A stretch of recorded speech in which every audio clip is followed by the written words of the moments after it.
Hello दोस्तों, आपका स्वागत है हमारे YouTube चैनल लॉ स्टडी पर। Hello friends, welcome to our YouTube channel law study. प्रश्न: मुस्लिम विवाह के प्रकारों को समझाइए और उनके विधिक प्रभावों को बताइए। Explain the various kinds of Muslim marriage and give the legal effects। अथवा मुस्लिम विवाह में पूर्ण एवं सापेक्ष निषेधों को समझाइए, विवाह पर इनके विधिक प्रभावों को बताइए। Discuss the absolute and relative prohibitions in a Muslim marriage। Give their legal effects upon the marriage। उत्तर: मुस्लिम विधि की सुन्नी शाखा के अंतर्गत विवाह मुख्य रूप से 3 प्रकार के माने जाते हैं। 1. मान्य विवाह वैलिड मैरिज। 2. शून्य विवाह वॉइड मैरिज एवं 3. अमान्य विवाह इरेगुलर मैरिज। लेकिन शिया शाखा के अंतर्गत विवाह केवल 2 प्रकार के ही प्रचलित हैं। 1. मान्य विवाह एवं 2. शून्य विवाह। शिया शाखा में अमान्य विवाह का प्रचलन नहीं है और न ऐसे विवाहों को मान्यता प्रदान की गई है। इसमें विवाह या तो मान्य होता है या फिर शून्य।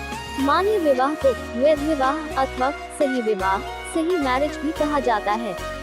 इसी प्रकार शून्य विवाह को अवैध अथवा बातिल विवाह, बातिल मैरिज एवं अमान्य विवाह को फासिद विवाह, फासिद मैरिज कहा जाता है। 1. सही विवाह।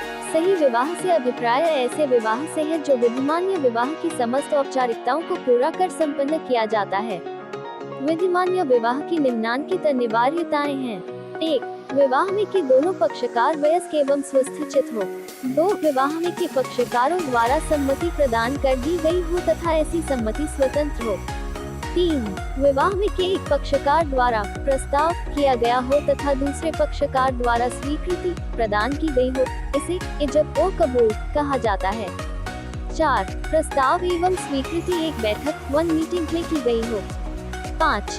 विवाह निकाह के समय आवश्यक गवाह उपस्थित रहे हो तथा 6. विवाह निषिद्ध आसक्तियों के भीतर नहीं किया गया हो। 2. बातिल विवाह। निषिद्ध आसक्तियों के भीतर किया गया विवाह बातिल विवाह कहलाता है।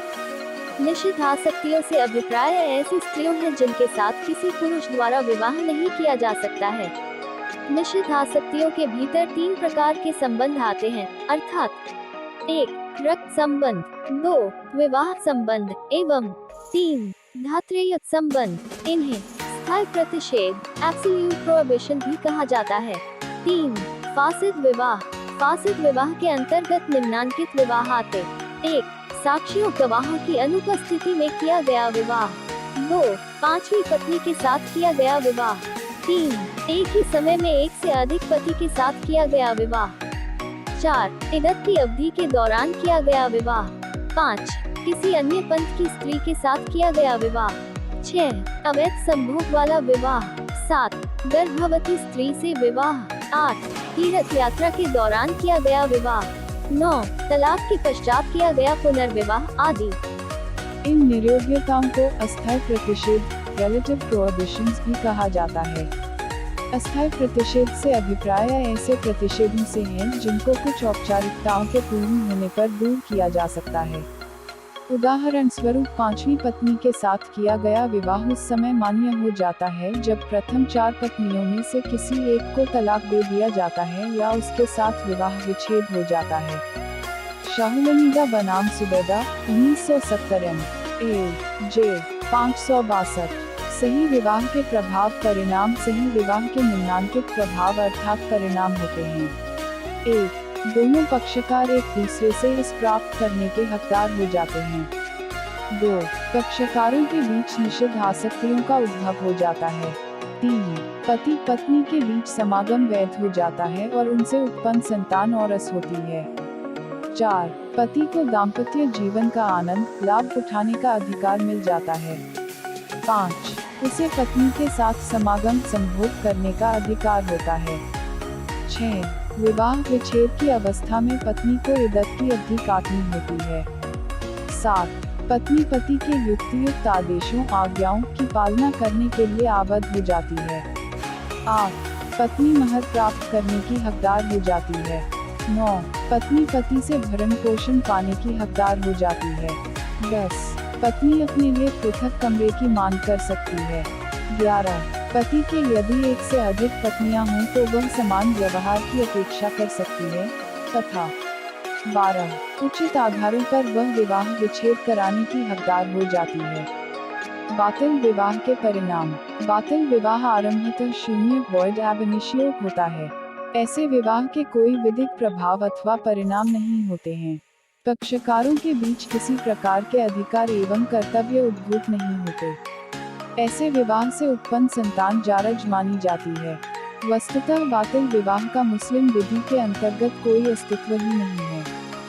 फासिद विवाह के परिणाम। फासिद विवाह के प्रभावों को दो शीर्षकों के अंतर्गत देखा जा सकता है, अर्थात विवाहोत्तर संभोग से पूर्व एवं विवाहोत्तर संभोग के पश्चात। विवाहोत्तर संभोग से पूर्व फासिद विवाह का न तो कोई अस्तित्व होता है और न ही विधिक प्रभाव।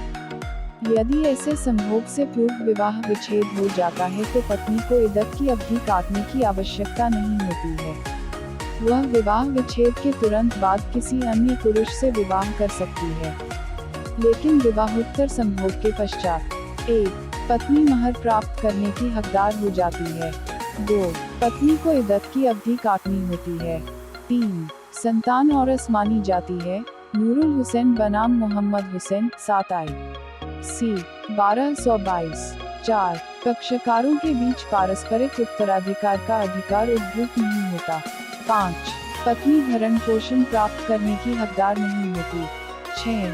पति द्वारा दाम्पत्य अधिकारों की पुनर्स्थापना का वाद प्रस्तुत नहीं किया जा सकता है। बक बीवी बनाम क्रेमुद्दीन AIR 1994 लाहौर 907।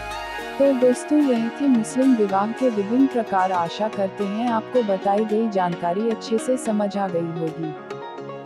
हमारी इस वीडियो को अंत तक देखने के लिए धन्यवाद। हमारे चैनल को सब्सक्राइब कीजिए और बेल आइकॉन को प्रेस करना ना भूलें। Law study.